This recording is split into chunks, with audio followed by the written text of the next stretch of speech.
first corner, make sure you get yourself prepped early. You know, when you go past that straight fit at the start finish line, make sure you're here. First session, not on the white line though. Make sure you keep it inside the white line. My marker, I think clear. What do you want to do here? Long as it's good. Yeah, you want to get your right wheel here. Yeah, right wheel It's like right here, as close as you can. Not here, like right line. When you hit that curve and then, you know, when it's in the air, make sure when you land it's straight first before you do anything.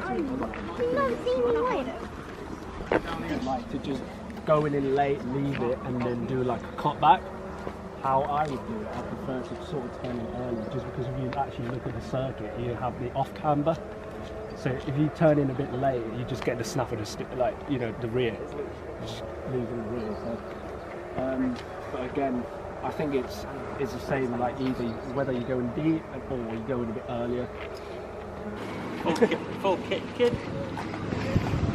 Get yourself a ripple later. Yeah, I've got one. I got one yesterday. I've got an exam helmet that I got yesterday. Yeah. You got to a new helmet, didn't you? You don't do ya. อันนี้ก็เป็นเซสชั่นที่2นะฮะก็ตอนนี้น้องๆก็ซ้อมกันอยู่เราก็จะเห็นว่าน้องๆก็จะขับกันเป็นกลุ่มเลย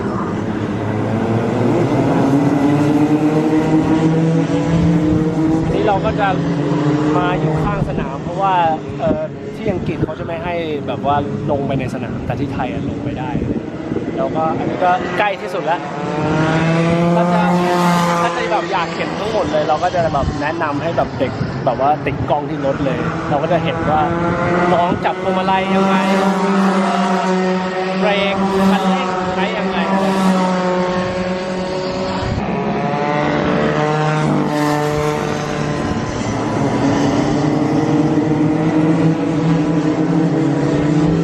สำหรับน้องๆที่เพิ่งเริ่มหัดขับเลยนะผมก็จะสอนตั้งแต่แบบวิธีการจับพวงมาลัยยังไงให้ถูกวิธีเด็กๆส่วนใหญ่เวลาจับพวงมาลัยแบบว่าสมมุตินั่งอยู่ในรถเนี่ยจับถูกที่แล้วแต่เวลาพอขับในสนามเนี่ยมือจะหล่นเราก็จะมาดูว่าทำไมน้องถึงมือหล่นอะไรอย่างเงี้ยแล้วก็เด็กส่วนใหญ่จะใช้คันเร่งกับเบรกพร้อมกันเพราะว่าเหมือนกับว่ายังไม่ชินอะไรอย่างเงี้ยรถบางคันเราจะติดกล้องไว้สมมุติใครที่ต้องจำเป็นจริงๆเพราะว่ากล้องเรามันไม่ครบทุกคันเราก็จะสวอปกล้องอะไรอย่างเงี้ยเราก็จะเห็นหมดเลยว่าน้องจับยังไงจริงๆอยากจะปริ้นแบบว่า track map มาเพราะว่าเด็กส่วนใหญ่บางคนมันจะลืม จำไม่ค่อยได้หรอกว่าโค้งอะไรต้องอยู่ตรงไหนต้อง position รถตรงไหนอะไรเหมือนตอน track walk เมื่อกี้บางคนก็แบบเข้าใจบางคนก็ไม่เข้าใจบางคนก็ติดคุยบางคนก็ติดเล่นอะไรอย่างเงี้ยแต่บางคนที่อยากเรียนรู้จริงๆก็จะเขาก็จะพยายามฟังอันนี้เซสชั่นนี้มันประมาณ8 นาทีมั้ง8 นาทีครึ่งก็จริงๆก็ขับได้ประมาณ 6-7 รอบแล้วก็จริงๆก็น้อยนะก็กว่าเด็กจะเหมือนจะเข้าที่ก็ปาเข้าไปรอบที่3รอบที่4แล้วขับจริงๆก็ประมาณ2 รอบแล้วก็หมดแล้ว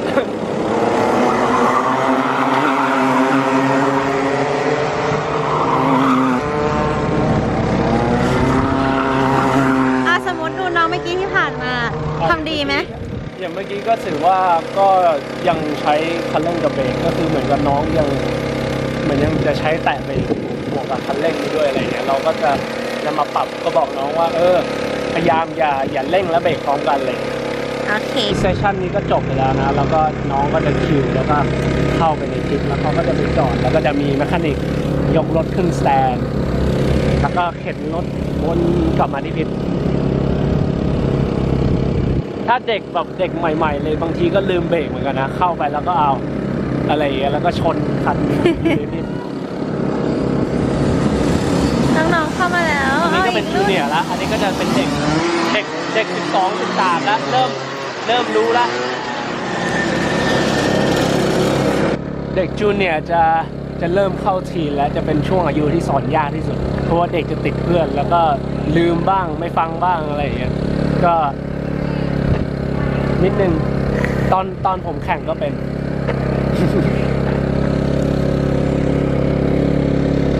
อันนี้เป็นอุปกรณ์ที่เขาเรียกว่าจิกนะก็คือสมมุติแบบว่ารถชนแล้วรถมันคดอะไรเขาก็จะเอารถยกขึ้นอย่างนี้แล้วก็วัดว่ามันคดอะไรยังไงแล้วก็อาจจะ ถ้ามันยังแบบว่าซ่อมได้เขาก็จะซ่อมกัน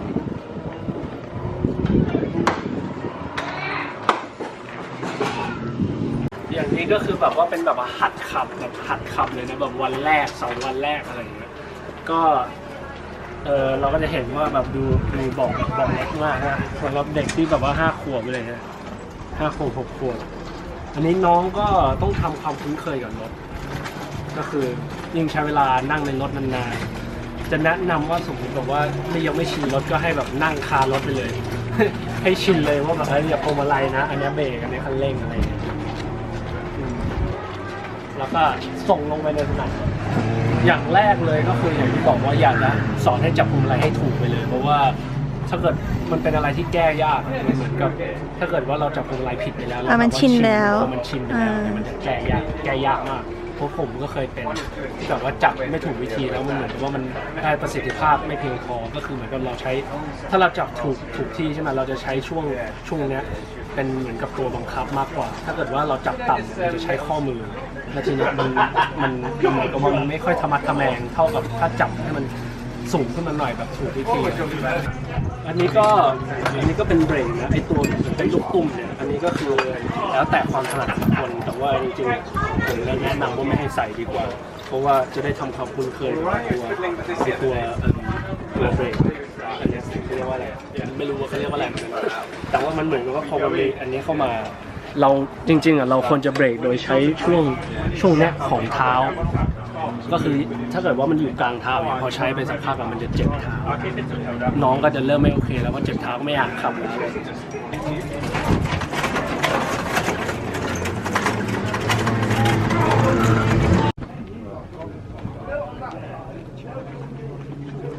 ก็อย่างแรกเลยที่ผมจะดูก็คือจับพวงมาลัยวิธีการใช้เบรกแล้วก็ position ของรถบางทีน้องอาจจะ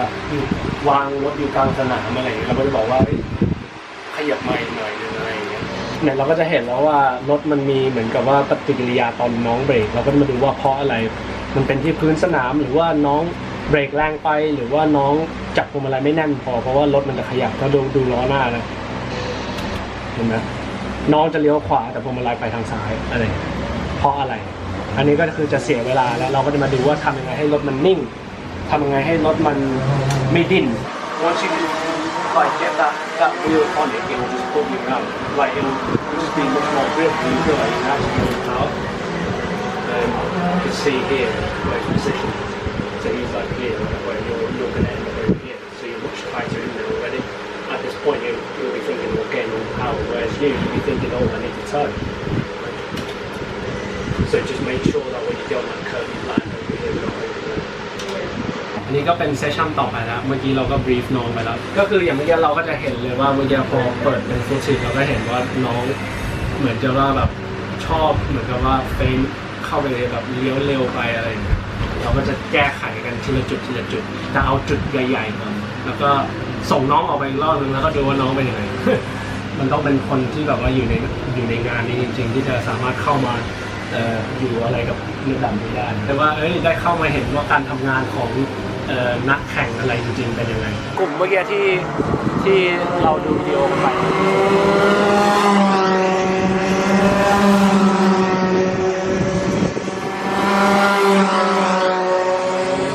เท่าที่ดูน้องเมื่อกี้ยังเลี้ยวไวอยู่โค้งแรกโค้งที่2อ่ะมองไม่เห็น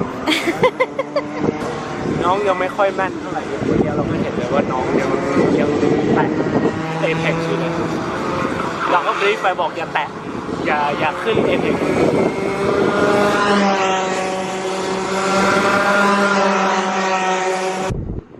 เมื่อกี้น้องเขาขึ้นเคิร์ฟน่าจะขึ้นแบบว่าผิดช่วงไปหน่อยแล้วมันไปโดนโซ่แล้วก็เลยจอดอยู่นั้นแล้วก็ต้องพอถ้าเกิดว่าสมมุติจอดอยู่ในสนามซูมถึงปะวะเขาก็ต้องมีแมคานิกเอาเข็นสแตนมาแล้วก็ต้องยกรถขึ้นแล้วก็ค่อยเข็นกลับไปในพิธีรอบแต่ว่ามัวมากแต่ไม่สามารถเข็นในระหว่างที่แบบว่าเขาขับได้ก็คือยังไงก็ต้องรอแบบเซสชั่นจบรอรอบนี้จบไม่เข็นก็จะดีเลย์คนที่จะออกมาแบบนาทีนึง2 นาทีเลยไอเสียงที่เราได้ยินข้างหลังคือ PF ใช่ไหมใช่ อันนี้มันมีสนามอีกสนามนึงอันนี้ฟูลเบรก แล้วก็มี PFI ที่เป็นสนามที่ถือว่าเขาโฮสต์แบบชิงแชมป์โลกยูโรเปียนอะไรเงี้ย โค้ชกี่คนคะ วันนี้โค้ชคนเดียวครับของทีมก็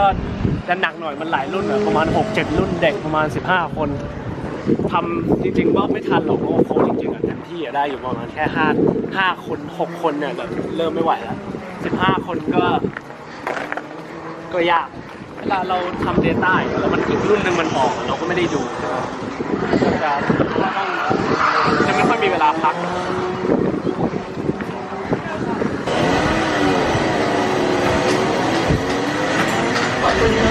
Well, I was doing 2 temps off Melissa this summer. Alright, you need 2,000 so. Yeah, 2 hours, yeah. You need to be 2,000. What time did you do? 45 ones, yeah, they got 44 hours. Not just this lab. The track's going up. The track's super slow standard. Yeah. I did 46 seconds. That's good for this time. Well, me and Melissa should have like worse than cars. Or high volume. Not in this track condition. Not in this, but if it was good track. Try and come back to the right. So you do it here. See how you end it in the middle. At this point, you're going to be able to hear.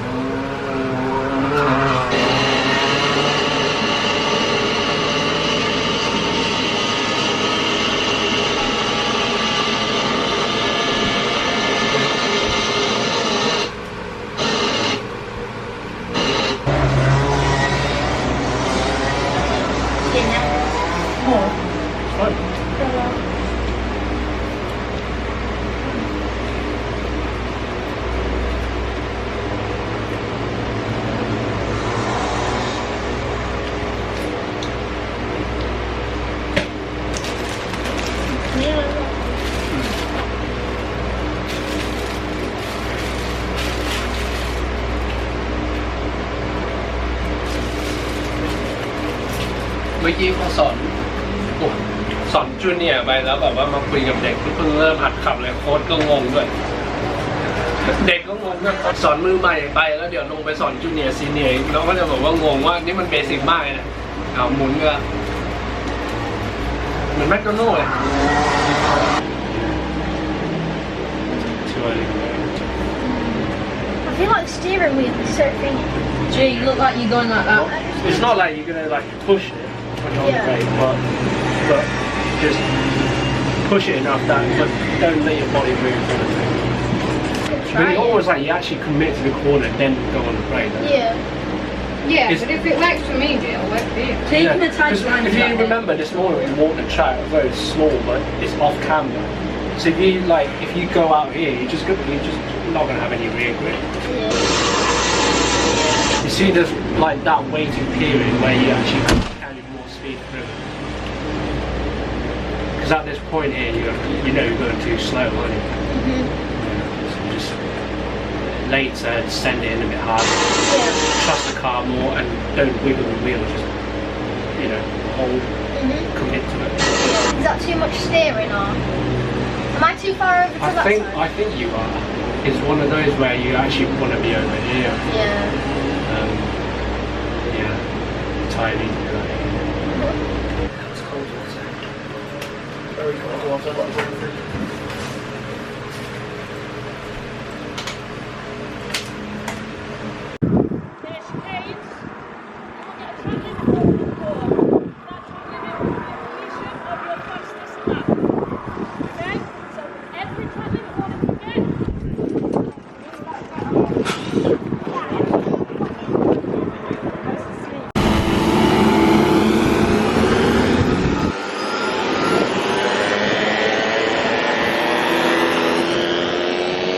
วันนี้จบไปแล้วนะก็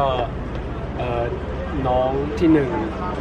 มันมีหลายรุ่นมากเลยผมว่าที่1ประมาณ3รุ่นหรือ4รุ่นนี่แหละแล้วก็ที่2แล้วก็ที่4แล้วก็มีที่7 1 คันก็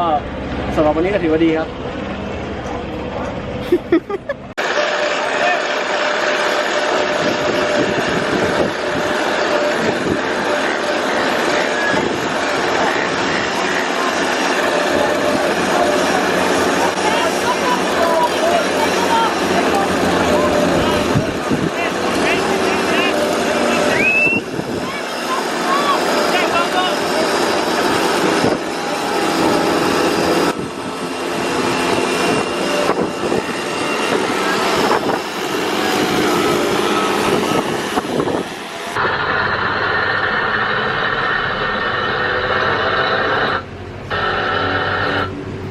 that's really good. Yeah.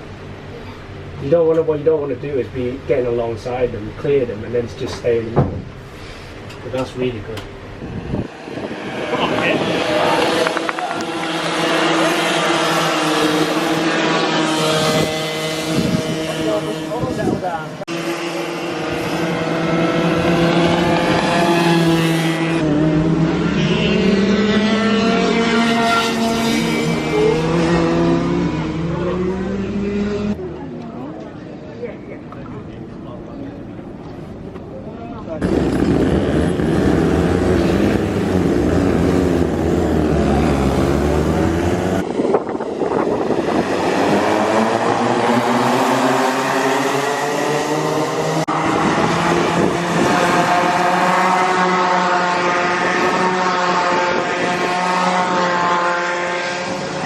Did done it? Yeah.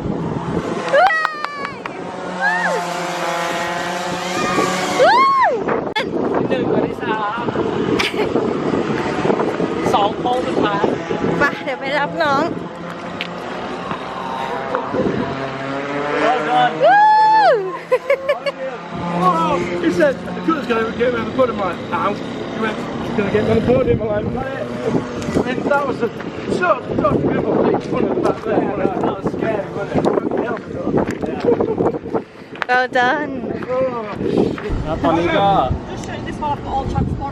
ต้องเช็คน้ำหนักรถทุกคันนะเด็กเวลาเขาขับจบแล้วเขาก็จะเช็คน้ำหนักว่าน้ำหนักขาดไหมถ้าไม่ขาดก็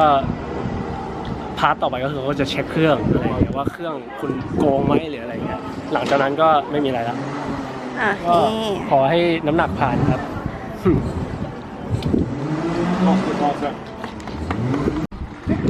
Well done, mate. You deserve that. Well done.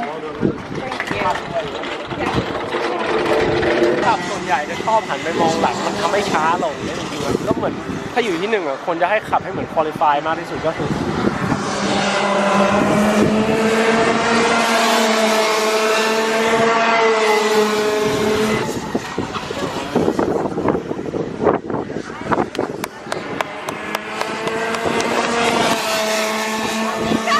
การแข่งขันก็จบแล้วนะครับก็เหลือแค่ชั่งน้ำหนักรถแต่ว่าผลตอนนี้บนสนามคนที่1ที่2และที่3ในรุ่นนี้นะ เฮ้ย Those last 2 minutes were What was he keep banging you? He's got a I black don't know. phone. No, yeah, he was reckless. How does that feel? You got the championship as well, yeah? those last 2 minutes. I was counting down 9 minutes, like first I know. captain, and I think you took it really easy, you know, like, and he just closed down that gap in like a line.